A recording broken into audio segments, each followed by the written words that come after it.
Você já se sentiu injustiçado? Vivemos em um tempo em que existe um grande clamor por justiça. No Brasil e no mundo, vemos escândalos, corrupção, exploração e pessoas prosperando aparentemente através da injustiça. Isso gera indignação. Quantas vezes vemos pessoas roubando ideias, recebendo o fruto de trabalhos dos outros, explorando quem trabalhou duro? Isso acontece no trabalho, nos negócios e, pasmem, dentro de ambientes religiosos.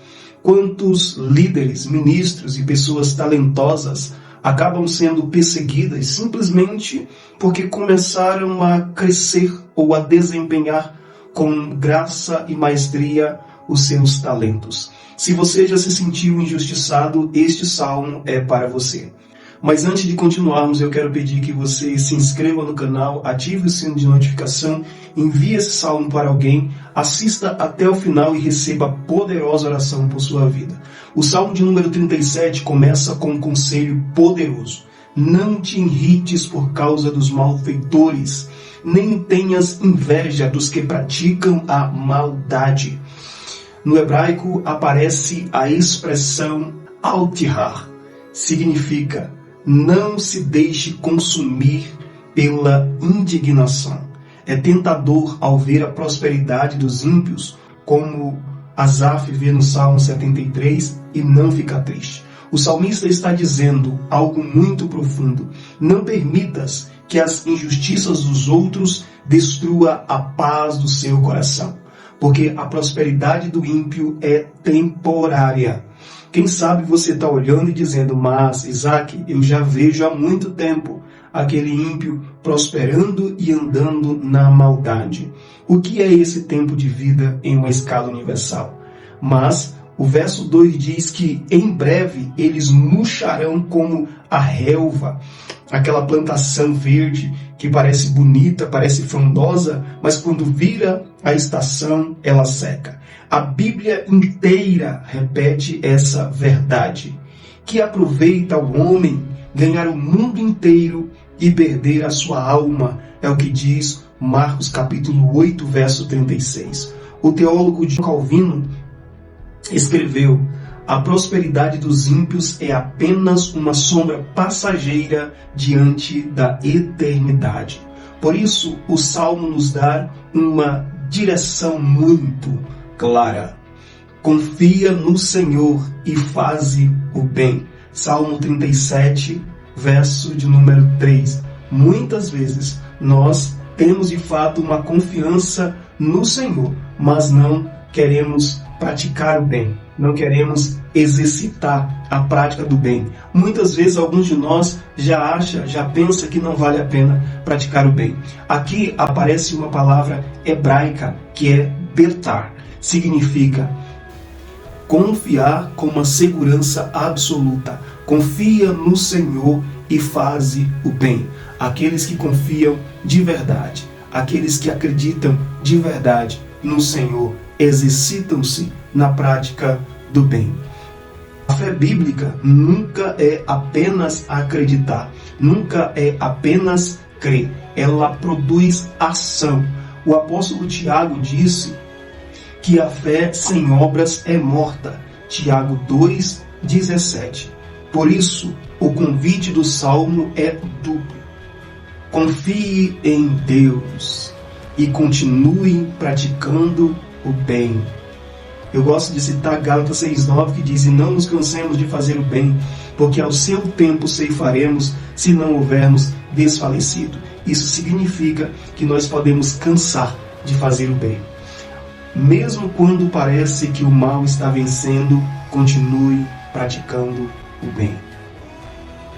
Esse Salmo 37, glorioso, continua dizendo: deleita-te também no Senhor, e Ele concederá os desejos do teu coração. Versículo 4. A palavra hebraica aqui é hiti anak, que significa encontrar prazer profundo em Deus. Quando Deus se torna a nossa alegria, Ele também alinha os desejos do nosso coração. Muitas pessoas querem muitas vezes usufruir as bênçãos e os favores de Deus, mas elas não querem alinhar o seu coração com o coração do Senhor. Não querem deleitar-se no Senhor, cumprir os desígnios, os mandamentos do Senhor. Não querem abandonar os vícios, não querem abandonar as práticas ocultistas, não querem abandonar a pornografia, não querem abandonar a prostituição, não querem abandonar o adultério. Eles continuam querendo ter os favores de Deus sem cumprir os desígnios e os mandamentos. Depois dessas coisas, o salmista diz: entrega o teu caminho ao Senhor, confia nele e o mais ele fará. O Senhor dá aqui uma segurança, um seguro de caminhada. A palavra hebraica aqui para entregar é uma palavra muito parecida com o grito que nós mais fazemos no esporte futebol. Gol. Literalmente significa rolar algo para Deus. É como passar a bola, já que estamos fazendo esse trocadilho aqui. É como dizer: Senhor, isso não está mais em minhas mãos, está nas tuas. Cruza essa bola então hoje para o Senhor. Passa essa bola para o Senhor, enfia, como diz ali, o lançamento, lança, e há versículos que dizem: lançando sobre ele toda a vossa ansiedade, porque ele tem cuidado de vós. O verso 23 traz outra expressão extraordinária, que diz que os passos de um homem bom são confirmados pelo Senhor. E aqui nós precisamos meditar e pensar: quem é que confirma os teus passos? Muitas vezes os teus passos não serão confirmados pelos homens. Muitas vezes o seu valor não será confirmado pelos homens. Mas se você anda em Deus, se você busca Deus, se você está obedecendo a Deus, os teus passos são confirmados pelo Senhor. E isso nem sempre significa aprovação humana. Os passos de um homem bom são confirmados pelo Senhor. É o Senhor quem dá testemunho do homem bom. Continua: mesmo quando ele cai, não ficará prostrado, porque o Senhor o sustém com a sua mão. Perceba que o versículo diz que os passos de um homem bom são confirmados pelo Senhor. Mesmo quando ele cai, não ficará prostrado. Nós vivemos em um tempo de muita dificuldade teológica, de muita dificuldade de cultura e de tradição cristã na igreja. Temos a tendência de associar todos aqueles que caem à maldade, a filhos do maligno e distantes de Deus. Quando na verdade, como disse o apóstolo Judas, alguns começaram apenas a titubear da fé e podem ser salvos como que do fogo, sendo trazidos de volta. E Paulo também nos encoraja, como eu já citei: não nos cansemos de fazer o bem, porque ao seu tempo ceifaremos, se não houvermos desfalecidos. Queridos, não existe legitimidade. Esse verso está em Gálatas 6:9. Não existe legitimidade para praticarmos o mal. Não existe legitimidade bíblica para abrirmos mão da prática do bem. Não existe legitimidade bíblica para recolhermos. Muitas vezes nós queremos, por isso que Jesus disse: orai pelos que vos maldizem e pelos que vos perseguem. Porque se vocês oram apenas pelos que lhe fazem bem, o que demais vocês estão fazendo? A palavra é muito clara, porque nós queremos dar desculpa para as nossas maldades, muitas vezes para com as pessoas, porque nós temos a tendência de nos julgarmos santos, perfeitos, bons, acima da crítica e acima da mudança, quando na verdade a carreira do verdadeiro discípulo é alguém que está disposto a crescer todos os dias, a aprender todos os dias, a se lavar no lavar regenerador da palavra todos os dias. E isso só é possível quando você admite que é um pecador buscando redenção e crescimento em Cristo. Se você é impermeável, se você é alguém que nada penetra, nada entra, está cheio para a vida, o Evangelho talvez não surta efeito. Porque aquele que se achega a Deus precisa crer que Ele existe e é galardoador daqueles que o buscam. E como disse Martinho Lutero, o reconhecimento do pecado é o início da salvação. Spurgeon escreveu: o povo de Deus pode atravessar vales escuros, mas nunca caminha sozinho. Por isso, o salmista conclui com um testemunho poderoso. Ele diz: eu fui moço, Sou velho, mas nunca vi um justo desamparado, nem a sua descendência mendigar o pão. Salmo 37, versículo 25. Isso não significa ausência de lutas. O próprio Davi passou muitas lutas, privações. Significa presença constante e providência.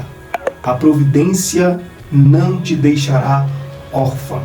A fidelidade que você vive hoje se transforma em herança para os seus filhos. Deus sustenta aqueles que caminham com Ele. Orar ao Senhor nessa hora comigo. Pai, em nome de Jesus Cristo, nós oramos nessa hora por quem está sendo injustiçado. Essa é uma das dores que marcam a história da humanidade, as injustiças, inocentes sendo condenados para atender os caprichos de tiranos em vários tempos e em várias épocas. Meu Deus, essa pessoa que às vezes não é uma questão de uma prisão, nós oramos por todos aqueles que estão presos injustamente. Nós oramos por todos aqueles que foram injustiçados, todos aqueles que foram caluniados. Oro a Ti nessa hora, meu Deus, por aquele que teve o seu direito negado e quem sabia de sua história silenciou. Porque muitas vezes a voz da mentira, a voz da injustiça, a voz da maioria prevalece e o meio corrompe o ser dos homens. Ó Senhor, quanto silêncio injusto, quanto aplauso da injustiça, quanto aplauso e negação da mentira. A Tua palavra diz no Salmo 15 que o cidadão do céu não aceita esta posição. Então eu oro agora pelo Senhor que viu o que os homens não viram, que contempla o que os homens não contemplam. Meu Deus, o Senhor que viu toda a armação e arquitetura para a destruição dessa reputação. Nós vivemos em um tempo em que as pessoas se especializaram em serem destruidoras de reputações. Ó Senhor, mas o Senhor é o Deus que pega o homem no monturo, no pó da cinza e o levanta para a glória do Teu santo nome. Desfaça todas as armadilhas. Quem fez bruxarias, feitiçarias, malignidade, gastou tempo e dinheiro, porque em nome do Senhor Jesus declaro que onde a nossa voz for ouvida dentro dessa casa, desse lar, dessa escola, desse trabalho, através destas transmissões, que o Senhor promoverá libertação pelo poder do nome do Evangelho, pelo poder do nome de Jesus, que a luz do Evangelho vai resplandecer sobre esta casa, que a luz do Evangelho vai resplandecer sobre essa vida, em nome do Senhor Jesus. Seja liberto e seja abençoado. Que Deus abençoe o Brasil, Deus abençoe as nações. Amém, amém, amém.